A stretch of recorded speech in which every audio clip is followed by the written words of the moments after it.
I'm thinking I will record the rest of these problems from the 9-2 homework all the rest of the way through, because these will kind of just be like miscellaneous fraction integrals. Some U-substitution, some partial fractions, some other, I think. So compute the integral using U-substitution. Okay, for these, generally the U is going to be the denominator or like part of the denominator, but not always. That's when we're looking for that U prime over U pattern. That's what we're going to see right here first. But I guess really there's only a couple of that U prime over U. The rest of them have something going on with U in the denominator. Okay, so I'm going to say for number 13, let U equal 5x to the 6 plus 18x plus 1. And if you're looking at this, you might not see it, and I definitely am not seeing it right now, but I just have faith that when I take the derivative of U, I get 30x to the 5 plus 18, that must be proportional to 5x to the 5 plus 3. And it is going to be. So I'm going to say, what can I factor out of both of these? I think it's going to be a 6. So I have a 6 times 5x to the 5 plus 3. Exactly, there we go. Okay, but that's not what we have. We have just the 5x to the 5 plus 3 dx. And so I'll divide both sides by 6.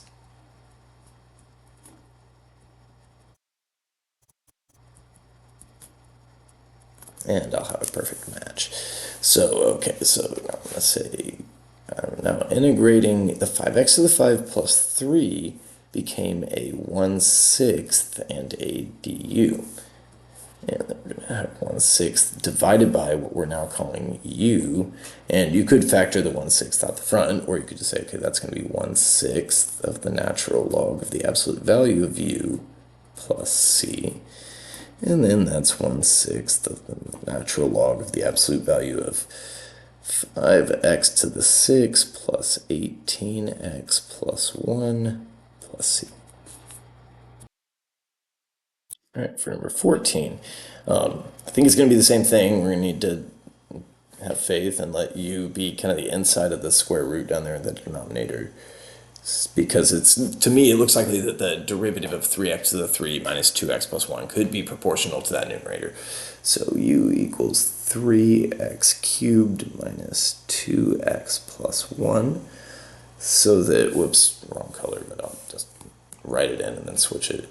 Du is going to equal 9x squared minus 2 dx.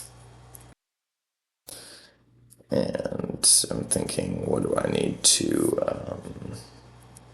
do to this to get it to be, wait, 9x to the 2 minus 2. Oh, to get to 27x squared minus 6x, I would need to multiply both sides by 3. That's kind of unusual. We don't have that happen all that often in this class, but it doesn't mean that we couldn't. So that would be 27x to the 2 minus 6 if I distributed in a 3 to that.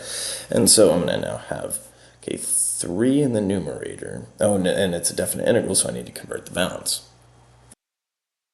So I'm thinking when x equals 0, u is going to be 0 minus 0 plus 1. And then when x equals 1, u is going to equal 3 minus 2 is 1 plus 1 is 2. So now I'm going to integrate from u equals 1 to u equals 2. Let's see, looks like it's going to be 1 over the square root of u, and then the numerator and the dx are going to become 3 du. So call that 3 out here, or 3 in the numerator. Okay, like that. Okay, so I usually write the du in red. Okay, and the u in blue. I'm slipping on my color coding. Okay, there we go. Okay, and we're thinking 1 over square root of u, that's u to the negative 1/2. I apply the power rule to that, and so that would be 3 times 2 square root of u as u runs from 1 to 2. So that would be 6 square root of 2 minus 6 square root of 1 is going to look like that. 1 over x divided by x squared. In this case, we need to think, hey, who's the derivative of somebody else?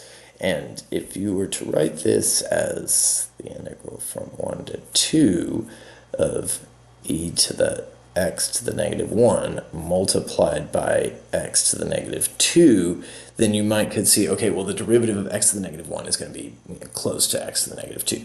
So over here, what I'm doing is I'm going to say u equals x to the negative 1. So that du is negative x to the negative 2 dx. I have positive x to the negative 2 dx. That will be negative du. And I am going to kind of convert the bounds and say, right, when x equals 1, that means u equals 1 over 1. And then when x equals 2, u is 1 over 2. Okay, so I'm now integrating from 1 up to 1/2, and that'll kind of take care of that negativity that I had before from that negative du. So negative du from that x squared and dx. Then I'm just going to replace that with a u, so I'm going to say e to the power of u. And so that's negative e to the u from 1 to 1/2. And that's negative e to the 1/2 minus negative e to the 1. You could say that's e minus the square root of e if you wanted, or you could have just left it on the previous line, kind of whatever.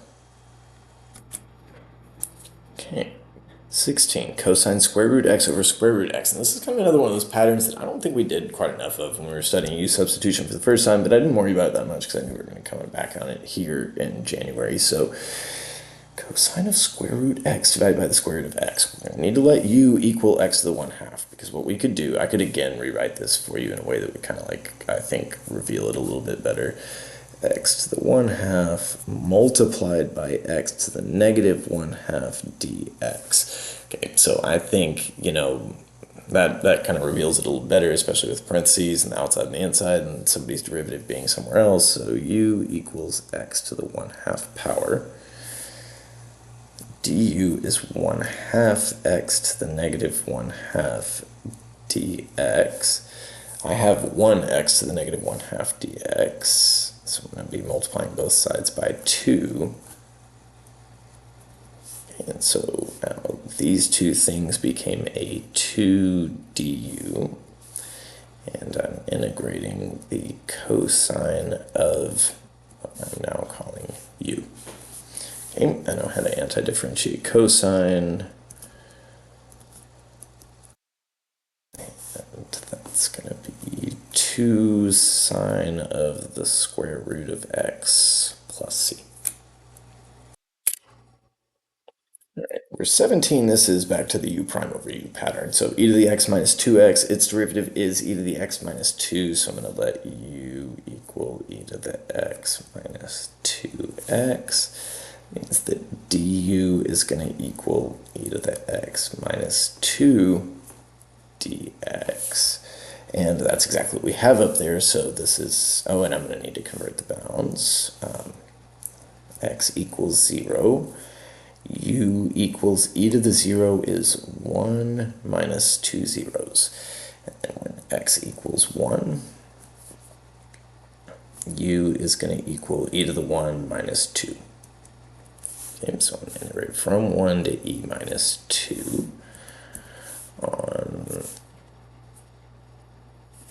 1 over u du, or du over u, same thing. Okay, and we'll go ahead and anti-differentiate that. That would be log absolute value of u going from 1 to e minus 2, and then let's say, all right, that's natural log of the absolute value of e minus 2 minus the log of the absolute value of 1, which is 0. And it looks like there's something we should be able to do with that, but I'm pretty sure there's not any log property I'm going to be able to apply to, make that any better. So I'm just going to leave that there and be happy.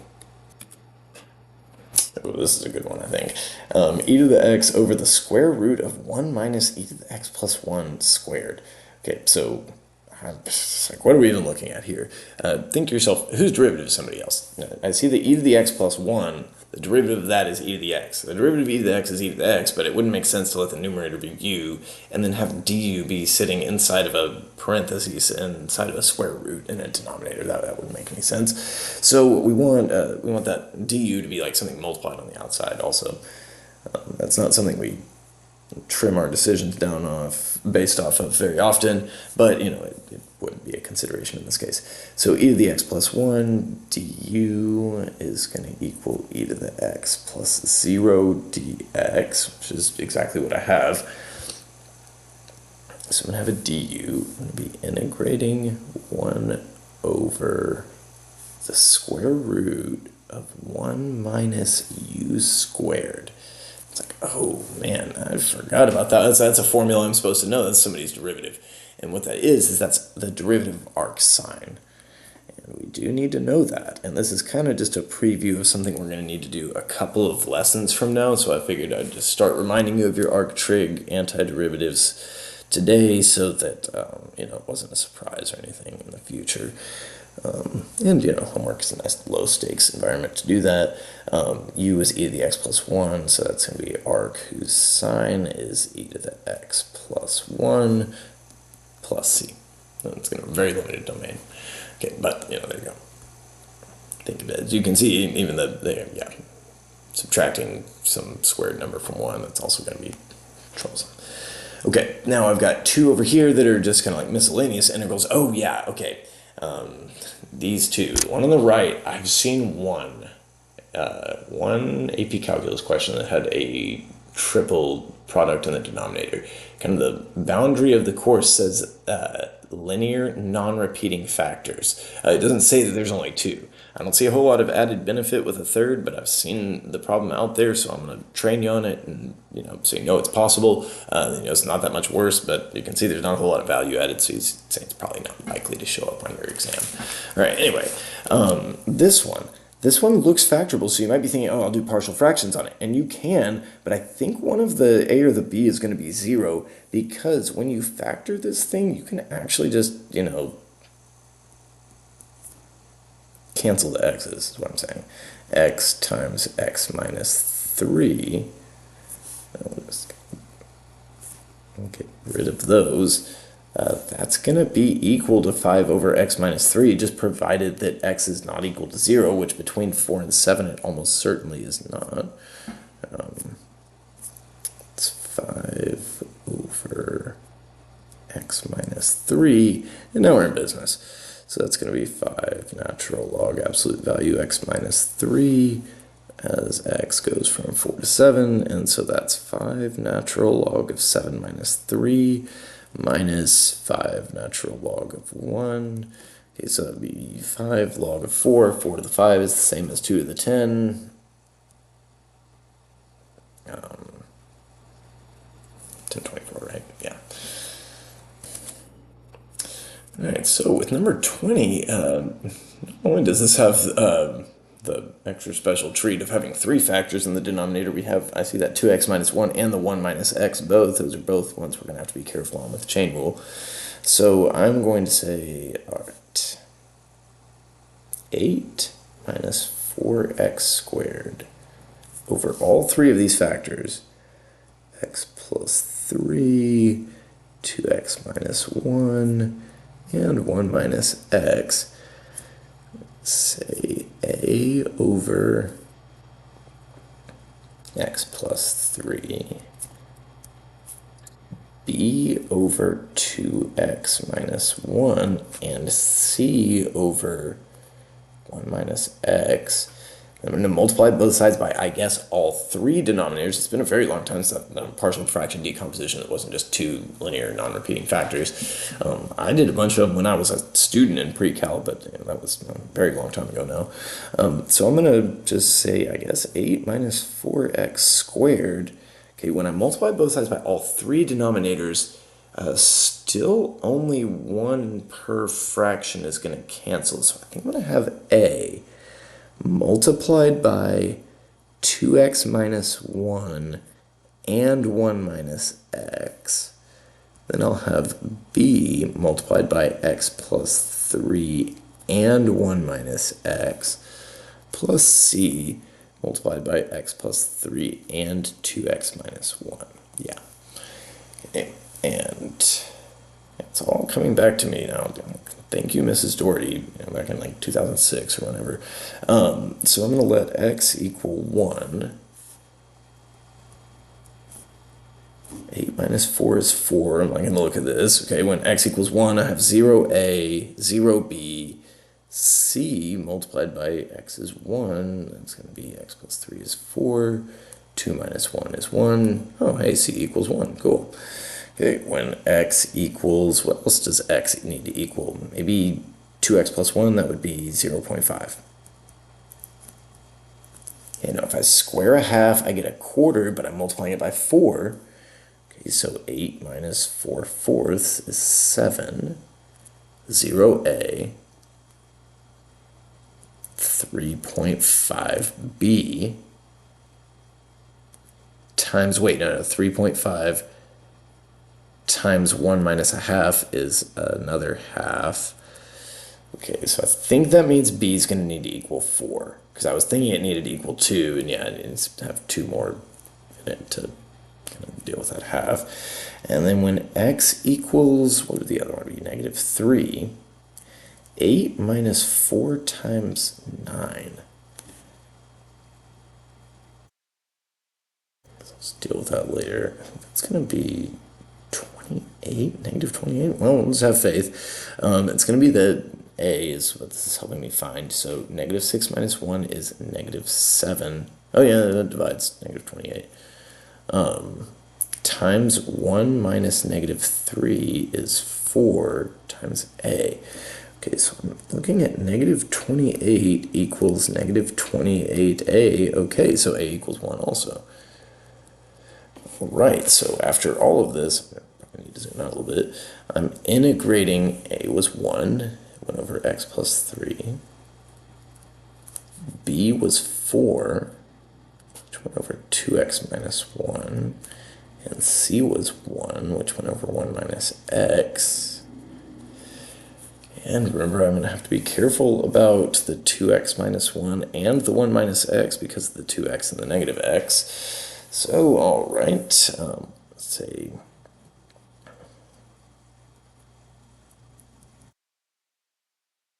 plus, okay, 4 log 2x minus 1 divided by 2 for the chain rule.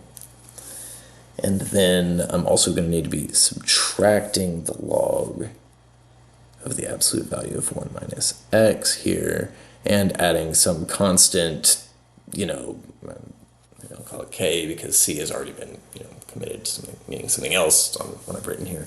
But where k is just an arbitrary constant. Okay, and that'll work for us. That's enough. We don't need to be combining those with log properties or anything like that. So that's what it looks like if you had 3. It's kind of a lot, but it's actually not that bad, provided that the actual a, b, and c are whole numbers.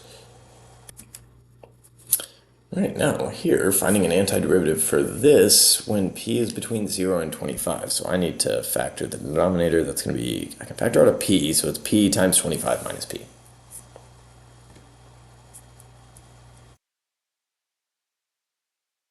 So it's going to be a divided by p plus b over 25 minus p.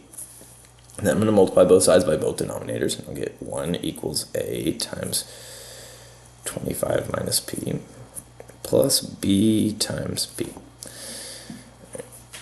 And so I'm going to let p equals 0, and then that's 1 equals 25a, so a is 1/25. And then if p is equal to 25, then 1 is equal to 0a plus 25b. So b is also 1/25. So I'm anti-differentiating 1 over 25 divided by p plus 1 over 25 divided by 25 minus p with respect to p. And then, if you want, you can factor out the 1 over 25, 1 over p plus 1 over 25 minus p dp, and then you have 1/25 of log absolute value p, but remember we're going to have to be careful because that minus p right there minus the natural log of the absolute value of 25 minus p plus c. Now, once again, I kind of feel obligated to say, I don't think you would need to, but you could do this. Oh, wait, wrote that wrong order. 25 minus p. And what I will say is that, we won't need to do it in our class because we don't really need to work with the solution to a logistic differential equation. But this is very related to logistic differential equations, which is something we'll study in the future. And if you actually want to solve those, which you very well might need to in a Cal 2 or a Cal 3 class, you need to apply that log property in order to kind of move forward with that differential equation. But, that's another thing that we can deal with in the future. Okay, find the area of region R. 1 over x plus 1. That sounds nice. Integral from 0 to 2 of 1 over x plus 1. That is a fraction, right? We're just integrating fractions here. So that's going to be natural log absolute value x plus 1 as x goes from 0 to 2. So that's going to be natural log of 3 minus the natural log of 1, which is 0. So that would be log 3. Okay, find the volume of the solid formed by rotating r around the x-axis. Okay, in that case, it's pretty rough. I think I can do better than that. Yeah, there we go. There we are. Okay, that's my region. I'm rotating it around the x-axis. So I guess really it looks like that. So I just have one radius. It's going to be a disk situation. It's a nice proper solid. It doesn't have any hollowness to it. So my radius is going to be top minus bottom, so that's 1 over x plus 1. I might call that x plus 1 to the negative 1 power. Remember, volume is equal to the integral of pi times radius squared, and we're rotating around the x-axis, so it's with respect to x. And we'll let x go from 0 to 2. Now when we square r, since maybe it's been a while, and I think we did a volume in the last homework,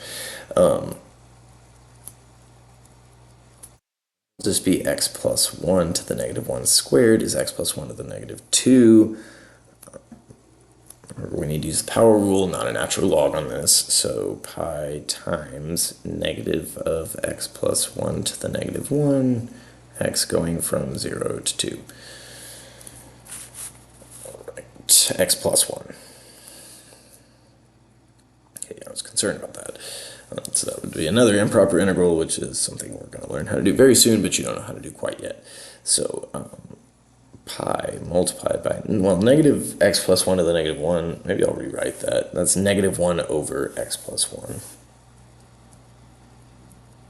So that would be negative 1 over 3 minus negative 1 over 1. Okay, so 1 minus a third is 2/3. 2 pi over 3. Okay. R is the base of a different solid.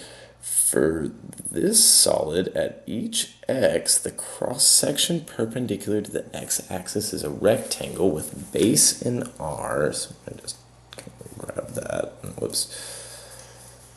copy it and kind of adjust it for my purposes here. Base in R and height given by x squared plus 1.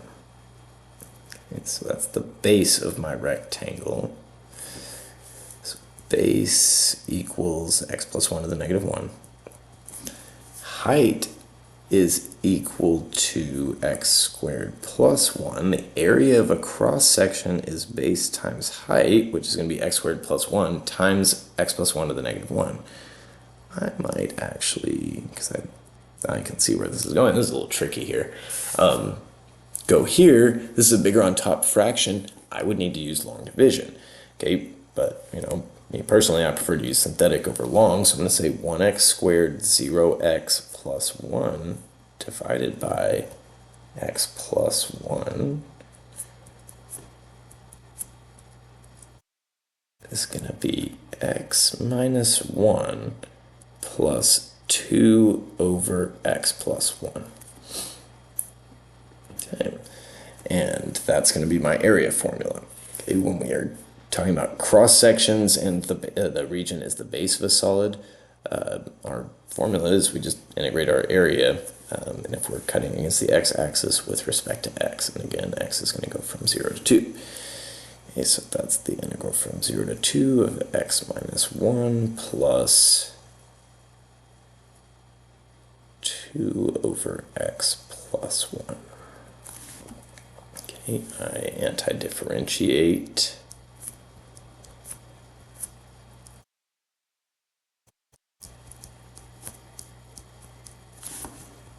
Plug in my bounds. Half of 4 would be 2 minus a 2 plus 2 log 3.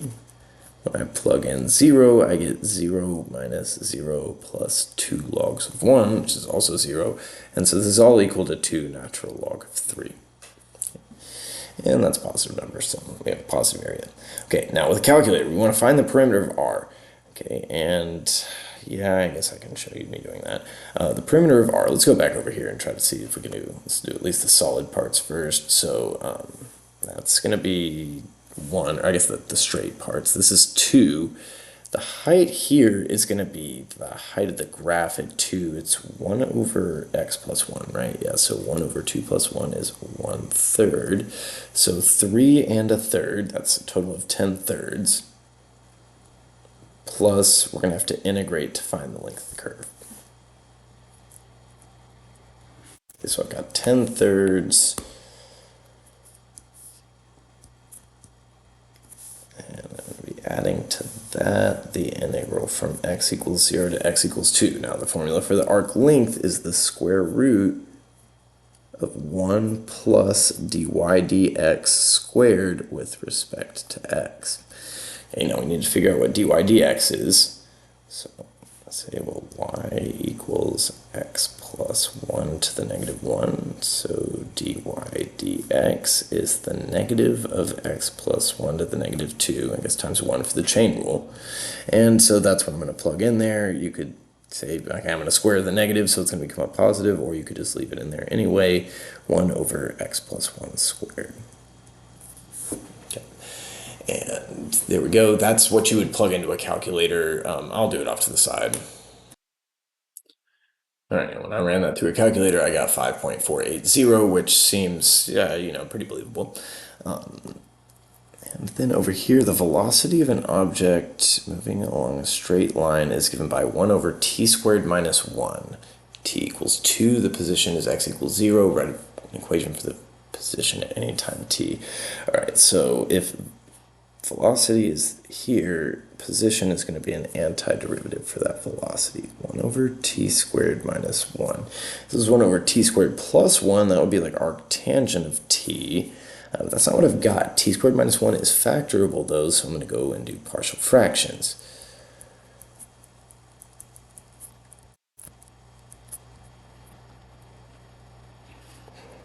Let's see.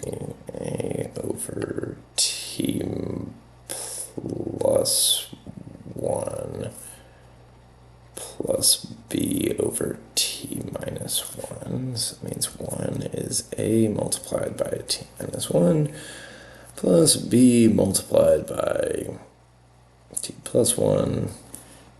Okay, so I'm going to let t equal 1, and that would give me 1 equaling 0a and 2b. When t is negative 1, 1 equals negative 2a, so a is negative 1/2. All right, so b was 1/2, and that went over t minus 1. Then b was negative 1/2, and b went, or no, a was negative 1/2, and a went over t plus 1. Okay, I'm seeing it now. Okay, so I'm anti-differentiating that. With respect to t, I'm going to factor out the 1/2. So log t minus 1 minus log t plus 1 plus c. Okay. I'd say that it might look a little nicer if you combine it with log properties, but you really don't have to. Okay, so that's my position. I need to use the fact that I start out at time t equals 2, the position of 0. So 0 is half of the log of 2 minus 1 is log of 1. So that's going to be 0 minus natural log of 2 plus 1 is 3. plus c. Okay, so I have negative half of the log of 3 plus something equals 0, so c needs to be that positive half of the natural log of 3. And then I'll have x of t equals 1/2 log of t minus 1 minus log of t plus 1, and then plus 1/2 log 3. That's, okay, you can see it. Okay, there we go. All right, now the last one we've got, the rate at which water drips into a container during an overnight rainstorm is modeled by R of t as 10t plus 25 over t squared, 5t, and 6. So I'm thinking maybe 2t plus 5. Ooh, I think that one might be U-substitutable. And yeah, I think it's going to be.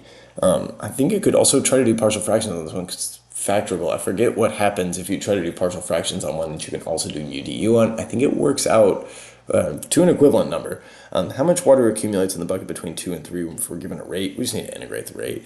So I'm going to integrate from t equals 2 to t equals 3 on r of t dt.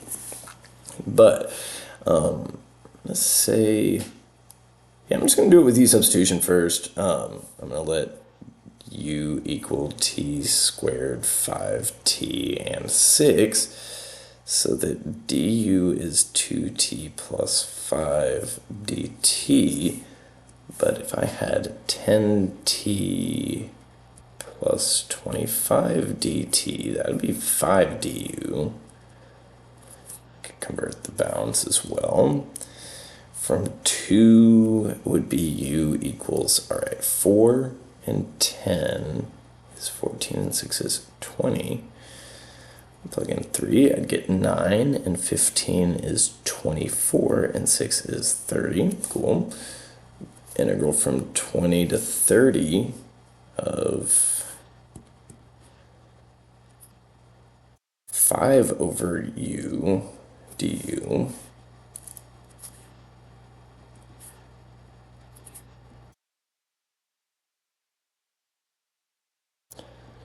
So that's 5 log of u going from 20 to 30. So that's 5 log 30 minus 5 log 20. That's the same as 5 natural log of 3 halves. In case you got there like a different way, you very well may have. So I think I'm going to do that one. Yeah, and if you were curious about what it would look like if you did partial fractions, I was curious, so I just did it real quick, and there it is. Okay, so that's going to be all for this video. Thanks for watching.